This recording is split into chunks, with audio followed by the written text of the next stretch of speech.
अगर किसी को हेड इंजरी हो जाए, किस तरह से आप लोग ट्रीटमेंट चालू करते हैं? पेशेंट्स बहुत ही सीरियस कंडीशंस में आते हैं, तो पेशेंट तो सफ़र कर रहा है, साथ में उसके साथ उसके जो फैमिली मेम्बर्स होते हैं, सिर में चोट लगी है तो एक बार तो उम्मीद ही खो देते हैं कि बचना ही मुश्किल है।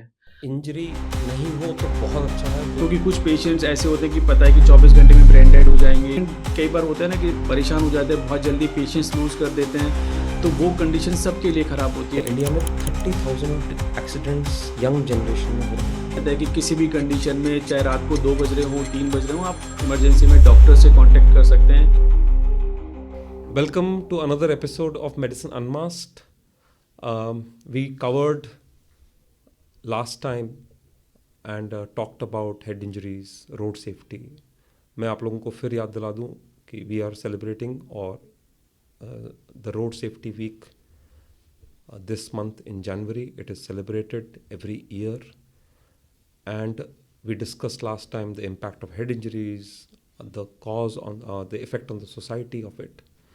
So आज मेरे साथ में डॉक्टर ललित कुमार भारद्वाज हैं. He is director of neurosurgery at Apex hospital Malviya Nagar, and he is been a helping hand. Doctor Rahul ji ने पिछली बार मेंशन भी किया था अपने सन के बारे में और उनका जो ट्रीटमेंट हुआ हमारे हॉस्पिटल में.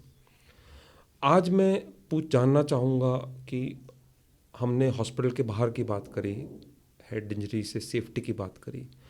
अगर किसी को हेड इंजरी हो जाए तो किस तरह से आप लोग ट्रीटमेंट चालू करते हैं? क्या चीज़ें इम्पॉर्टेंट होती हैं? नमस्कार। 2 चीज़ें होती हैं किसी भी हेड इंजरी के पेशेंट्स में कि जो हेड इंजरी का पेशेंट है किस अवस्था में हॉस्पिटल में पहुंचता है। कुछ पेशेंट्स होते हैं जो स्टेबल होते हैं, सिंपल हेड इंजरीज होती है, जो जैसे सिंपल गिर गया, बाइक से गिर गए या छोटी मोटी कोई चोट लगती है, तो उस कंडीशंस में तो मोस्टली पेशेंट स्टेबल होते हैं और उनको ऑब्जर्वेशन के लिए रखा जाता है। मोस्टली 24 घंटे के लिए हम ऑब्जर्वेशंस में रखते हैं, दवाइयाँ दी जाती हैं, एक सीटी स्कैन कराया जाता है टू रूल आउट कोई अंदर सिग्निफिकेंट चोट तो नहीं है। कुछ पेशेंट्स बहुत ही सीरियस कंडीशंस में आते हैं जिनको कि लंबे समय तक हॉस्पिटलाइजेशन की ज़रूरत पड़ती है, वेंटिलेटर की ज़रूरत पड़ती है, कुछ केसेस को सर्जरी की भी ज़रूरत पड़ती है। तो ये सब चीज़ें पेशेंट की कंडीशंस, वो किस अवस्था में पहुंचा है, किस ग्रेड की इंजरी है, उस पर डिपेंड करती हैं। तो मैं पेशेंट जब आईसीयू में होता है, प्रैक्टिकली जिस हेड इंजरी के सीवियर पेशेंट्स होते हैं, तो इसके 2 पहलू. एक तो पेशेंट का पहलू, एज ए डॉक्टर आपको पेशेंट के बारे में भी सोचना है और आपको फैमिली को भी बारे में भी सोचना है. तो how do you deal with the family, because वो भी एक कॉम्प्लेक्स पार्ट है. इतने सारे लोग होते हैं, इतनी सारी इन्फॉर्मेशन होती हैं. आज एक लेमैन जो होता है वो गूगल पे भी कुछ रिसर्च करता है. तो अगर आप कुछ टिप्स देना चाहते हैं कि भाई फैमिली के बारे में आप इतना एक्सपीरियंस के साथ में कैसे कम्युनिकेट करते हैं, उनको साइकोलॉजिकली क्या सपोर्ट देते हैं, ऐसी क्या इन्फॉर्मेशन देते हैं जिससे वो रीअश्योर भी हो जाएं और जिससे वो मेडिकली उनको एक अपडेट भी दी जाए? देखिए, ये बहुत अच्छा क्वेश्चन है कि एक तो पेशेंट तो सफ़र कर रहा है, साथ में उसके साथ उसके जो फैमिली मेम्बर्स होते हैं, कोई भी फैमिली मेम्बर किसी को भी पता लगता है कि सिर में चोट लगी है तो एक बार तो उम्मीद ही खो देते हैं कि बचना ही मुश्किल है। तो जो पेशेंट कोई आता है तो सीटी स्कैन के आधार पे और पेशेंट की जो कंडीशन है उसके आधार पे अटेंडेंट को, उनके क्लोज रिलेटिव को पूरा डिटेल में बताया जाता है कि लाइन ऑफ ट्रीटमेंट क्या रहेगा, सर्जरी होगी नहीं होगी, दवाइयाँ चलेंगी और टेंटेटिवली हॉस्पिटल स्टे कितना रहेगा। तो अटेंडेंट के पास 2 चीज़ें सबसे ज़्यादा हमें जो देखने को मिलती हैं, एक तो कि कब तक ठीक हो जाएगा, कितना ड्यूरेशन लगेगा, और एक बहुत बड़ा फैक्टर अभी जो सिनेरियो चल रहा है कि कॉस्ट कितनी पड़ेगी, कितना मतलब खर्चा कितना आ जाएगा। तो ये दोनों चीज़ें ही हम अटेंडेंट को अच्छे से एक्सप्लेन कर देते हैं और उनको गलत कुछ नहीं बताते, उनको एश्योरेंस भी देते हैं, उस तरीके से देते हैं कि उनको उम्मीद बनी रहे। और कुछ पेशेंट जो आते हैं इस कंडीशन में आते हैं, उनमें हम साफ बता देते हैं कि इनको हम कोई हेल्प नहीं कर पाएंगे, उम्मीद ना के बराबर है, और आप इनको देख लीजिए आगे किस तरह से अपन को मैनेज करना है। क्योंकि कुछ पेशेंट्स ऐसे होते हैं कि पता है कि 24 घंटे में ब्रेन डेड हो जाएंगे या उनको हम नहीं निकाल पाएंगे, तो ऐसे पेशेंट को मोस्टली हम अटेंडेंट को पूरा समझा देते हैं पेशेंट की कंडीशन के बारे में। सो आई थिंक हमने कुछ लोगों की बात करी जिनको ऑब्जर्वेशन की ज़रूरत होगी।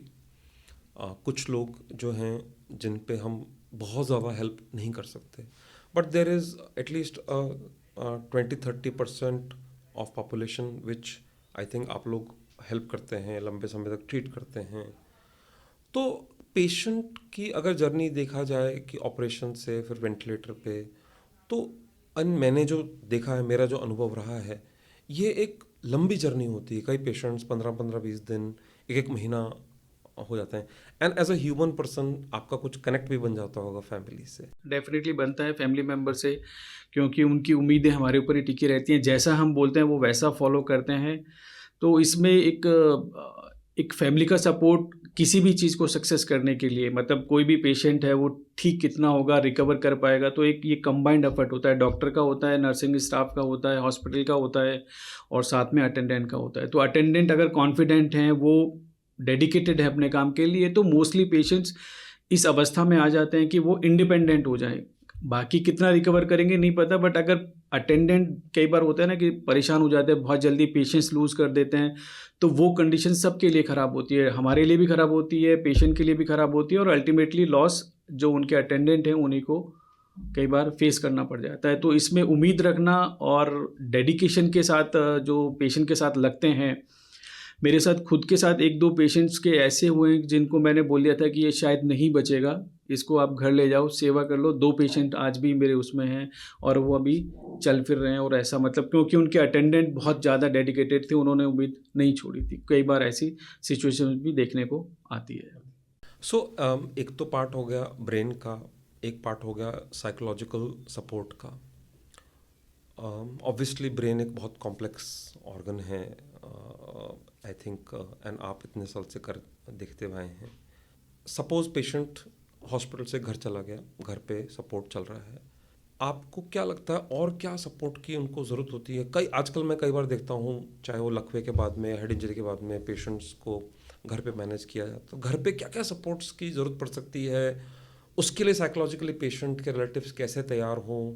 क्या हेल्प अवेलेबल है हॉस्पिटल में? आप लोग उनको कैसे काउंसलिंग करते हैं आजकल? क्या वीडियो टेलीमेडिसिन के थ्रू? जो सीवियर हेड इंजरी के पेशेंट्स होते हैं वो बहुत लंबे चलते हैं, 2 महीने, 6 महीने, 1 साल तक। तो ऐसे पेशेंट्स को इतने लंबे टाइम तक हॉस्पिटलाइजेशन रखना अफोर्डेबिलिटी होती ही नहीं है कि हम पेशेंट को 10 दिन 15 दिन में ही वो सब एग्जॉस्ट हो जाते हैं। तो ऐसे मोस्टली पेशेंट्स को हम होम केयर के लिए घर भेज देते हैं। तो होम केयर 2 तरीके से होती है। 50% पार्ट्स तो हम ड्यूरिंग हॉस्पिटलाइजेशन ही अटेंडेंट को सिखा देते हैं कि आपको इस चीज़ से ध्यान रखना है। जैसे कैथेटर केयर करनी है, कैसे खिलाना पिलाना है, कैसे बैठाना है, कैसे करवट दिलानी है, कैसे साफ़ सफाई का ध्यान रखना है। कुछ कंडीशंस में जब हमें लगता है कि नहीं, इनको ऑक्सीजन की भी ज़रूरत पड़ेगी, वेंटिलेटर की ज़रूरत पड़ेगी, तो आजकल होम सर्विस भी हॉस्पिटल और आउट जो बाहर से भी हॉस्पिटल जो सपोर्ट करता है वो भी अवेलेबल है। साथ में उनको एक इमरजेंसी कॉन्टैक्ट नंबर भी दिया जाता है कि किसी भी कंडीशन में, चाहे रात को 2 बज रहे हों, 3 बज रहे हों, आप इमरजेंसी में डॉक्टर से कांटेक्ट कर सकते हैं, इमरजेंसी में भी कांटेक्ट कर सकते हैं। तो ये लंबी लड़ाई है, सबको मिलकर लड़नी पड़ती है। ना तो अकेला डॉक्टर कुछ कर सकता है, ना अटेंडेंट कुछ कर सकते हैं। तो ये कंबाइंड एफर्ट होता है, तब जाके पेशेंट का आउटकम कहीं हमें नज़र आता है कि पेशेंट को हमने हमारे मतलब जिस तरह से हम चाहते हैं कितना रिकवर कर पाएगा, तभी हो पाता है। एक मेरा लास्ट क्वेश्चन है, डॉक्टर की एक ह्यूमन साइड भी होती है, एक डॉक्टर साइड भी होती है, और एक साइड भी होती है। If two the population that this is 15 to, हमने लास्ट टाइम देखा और ये डेटा भी स्टडी किया कि बहुत सारी पॉपुलेशन ऐसी है इंडिया में, 30,000 एक्सीडेंट्स यंग जनरेशन में हो रहे हैं। तो अगर आप एज अ न्यूरोसर्जन जिसका 20-25 साल का एक्सपीरियंस है, आप एक मैसेज देना चाहें रोड सेफ्टी के बारे में? इसमें 2 चीज़ें हैं। देखो, चोट ना लगे वो सबसे बेस्ट है। अगर हो गया तो उसका एक अलग पार्ट है। चोट ना लगे उसके लिए अब सबको पता है कि हेलमेट पहनना चाहिए, ट्रैफिक रूल्स के पालन करनी चाहिए, और एक जो नशा करते हैं, ड्रिंक करके ड्राइव करना, ये ना करें। ये 3 चीज़ें अगर रहती हैं तो ये सिग्निफिकेंटली बस 99% केसेस में रोड ट्रैफिक एक्सीडेंट जो हेड इंजरीज होती हैं वो इसी वजह से होती हैं। ड्राइव कर रहे हैं, ट्रैफिक रूल्स नहीं है, हेलमेट नहीं लगा रखा, तो एक तो ये है। दूसरा एक मैं ये कहना चाहूँगा कि सबको आज की टाइम में, आज के सिनेरियो को देखते हुए अपना एक हेल्थ इंश्योरेंस ज़रूर कराना चाहिए, जो कि लगभग 5 से 10 लाख रुपए का कम से कम होना चाहिए। नहीं तो जो फाइनेंशियल बर्डन आता है पूरी फैमिली के ऊपर आता है, क्योंकि ये ट्रीटमेंट बहुत कॉस्टली चलते हैं, लंबा चलते हैं। तो इसमें आई थिंक ये दोनों पार्ट बहुत ही ज़रूरी हैं सबके लिए, हॉस्पिटल के लिए भी, पेशेंट्स के लिए, अटेंडेंट के लिए। तो सेफ्टी, और दूसरा है कि अगर कुछ ऐसा हो जाता है तो उसको हैंडल कैसे करना है। तो इसमें एक इंश्योरेंस जो होता है हेल्थ कंपनी का जो भी है, वो बहुत सपोर्टिव होता है। So, thank you, Dr. Lalit. Last time, I think I want to re-emphasize that injury नहीं हो तो बहुत अच्छा है। सर ने बात बहुत अच्छी बोली। कुछ छोटी छोटी चीज़ें हैं जो हमारे को फॉलो करनी चाहिए। एंड सेकेंडली, अनफॉर्चुनेटली अगर इंजरी हो भी जाए तो this is a long battle, ये लंबी लड़ाई है। अपनी हिम्मत नहीं हारें, अपनी टीम पे ट्रस्ट करें, अपने आप पे विश्वास रखें, फुल सपोर्ट करें। एंड आई थिंक साइकोलॉजिकल और फाइनेंशियल सपोर्ट दोनों अवेलेबल हैं। And I hope this message goes out to all the viewers and our younger generation. Please be road safe and become a road safe hero. Thank you very much.